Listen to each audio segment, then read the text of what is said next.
প্রিয় দর্শক, আমরা আজকে হাজির হয়েছি ইটামগরা অঞ্চল, ইটামগরা 1 রমণী মোহন মাইতি যে অঞ্চলের আওতায়, সেই অঞ্চলের আমরা আজকে বুথে আছি।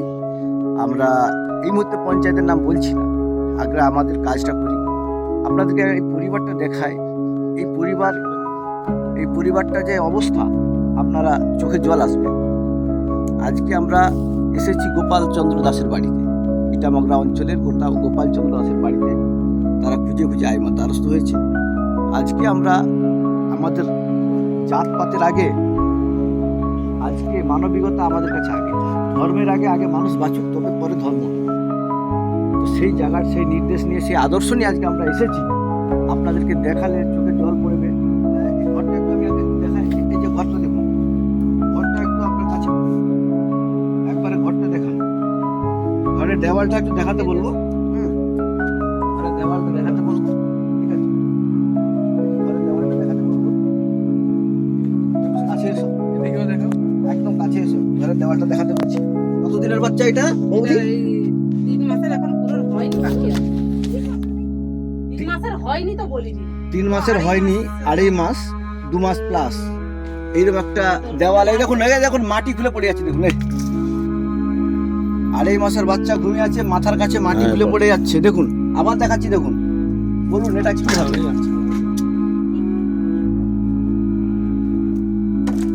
বাচ্চা যে কোনো দিন নষ্ট হয়ে যাবে, মানে যে কোনো দিন বিপদ মাথায়।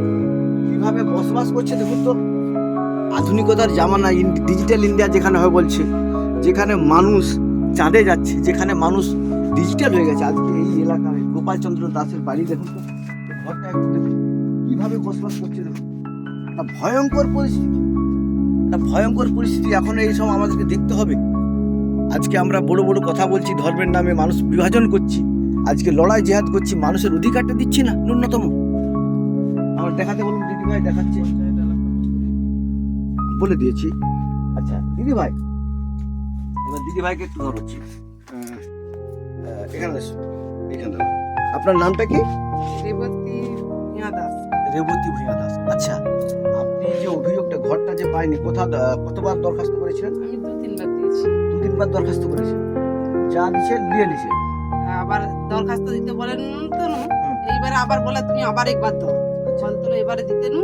হ্যাঁ, সে বললো যে না তোমার হবে না। কেন হবে না? বলে না তোমার হবে না। এই দেখে একজন ঘর পাইছে, আর হবে না। আরে নামে তো আমাদের আছে, তখন তার নামে ছিল, সে পাইছে, এখন তো আমাদেরকে দিচ্ছে এই সম্পত্তিটা, তাহলে আমার নামে হচ্ছে, আমি কেন পাবো না? বলে না, একই দাগের জায়গায় হবে না। তার একই দাগের, তাকে বলবে একটা দাগে পুরো পাড়া। এমন এলাকা আছে, একটা দাগে পুরো পাড়া, মনে আপনাদেরকে ভুল বুঝিয়েছে। একটা দাগে পুরো পাড়া, তাহলে কারোর হওয়া উচিত নয়। এই প্রশ্ন আমরা উত্তর পঞ্চায়েত সব প্রধানের কাছ থেকে নেব, এই উত্তরটা। আচ্ছা, তোমার তো মাথা গুঞ্জার ঠাই আছে, এইটা। হ্যাঁ, মাথা গুঞ্জার ঠাই আছে, যারা পায়নি ভিতরে সেটা গোপন তত্ত্ব, সেটা আচ্ছা বলা ঠিক, যাবে ওটা না। দরকার নেই, এটা বুঝে গেছি। সমাজ দাবি এলাকা, তো মানুষ আমাদের মানুষ শ্রেষ্ঠ, আমাদের কাছে মানুষ শ্রেষ্ঠ। আজকে এক শ্রেণীর মানুষ তোমাদের প্রত্যেকটা হিন্দু মুসলমান ভাগ ভাগ করার চেষ্টা হচ্ছে, গন্ডগোল কাটাকাটি হোক, তারা লুটে পুটে খাবে। আমরা চাইছি না, হিন্দু মুসলমান আমরা গলায় গলা মিলিয়ে থাকবো। আমরা এই যে হরি মন্দিরের কাছে এসো, রক্তটা তো একই। এই মুসলমানের কি? মন্দিরটা পাকা করতে পারেনি, কিন্তু তারপরে হরি মন্দিরটা মানে জাগ্রত আছে। অনেকের অনেক অর্থ আছে, কিন্তু তার হরি মন্দির জাগ্রত নেই, অর্থের অহংকার দেখাইছে। গরিব মানুষকে যারা দেখেনি, যারা গরিব মানুষের চোখের জল, তাদেরকে কিন্তু একদিন ভুগতে হবে।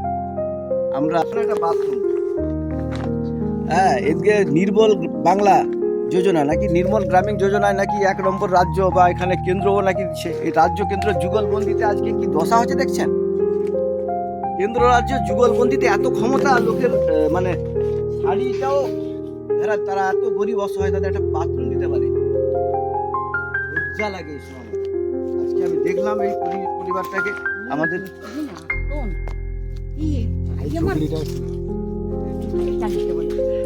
জোরে ঝড় এলে চাপা পড়ে যাবে, যে কোনোদিন আসলে চাপা পড়ে যাবে। আপনার বাড়িতে